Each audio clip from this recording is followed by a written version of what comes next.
Good evening, Silvan. This is Shaniqua, and I'm going to be responding to your video post that you posted for discussion question number two, which talked about the comparison between um, the BSAS and the reading that we had for week number two. So I know that you had stated that you found the BSAS very insightful. You had stated that one of the things um, that was really surprising with you was the fact of the score of permissiveness was high for you. So what I did was is I went back and I looked at some of the questions just to kind of go through it.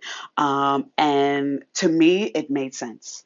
And I'm not saying that in a bad way, but the reason why I'm thinking it made sense is because of the fact that men and women think differently when it comes to sexuality. And so, with that being said, it made me think about the double standard that Carol talks about in her book, Sexuality Now, Embracing Diversity.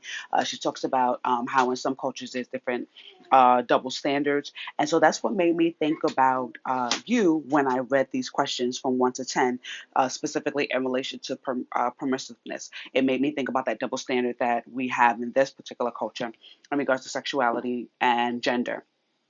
Um, the other thing that I liked about what you said is that you talked about the communication, and you talked about how it talks, how it gives you the idea of what you truly want and your goals. It gives you that opportunity to do that because it was something that you might not have thought about before. And so when you said that, I really went back into the reading and it reminded me of what Carol says in her book, Sexuality Now, Embracing Diversity, 2015. And she basically stated that men are more likely to rely on communication techniques for establishing new relationships and finding job leads. And so with that, that made me think about what you had said all the more because a lot of times when men use communication, they use it for different methods and for different reasons. And those reasons are usually the opposite of what women would use those communication needs for.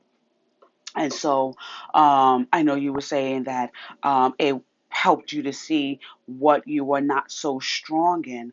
And I think you might have mentioned something within the communication bracket. But when you had said it, it really made me think about this that men do communicate differently. And that's not to say that that's the bad thing, but it's just that's the reality of gender. And I think that's part of just how we will our upbringing. Girls were more nurturing with the dolls and the cooking and the this, and men were really okay. Who's going to be able to get the best job, or who. It was a lot of competition stuff, and so that really is what made me think about this all the more when I heard your response post. So this is my response to you. Take care. Have a great evening.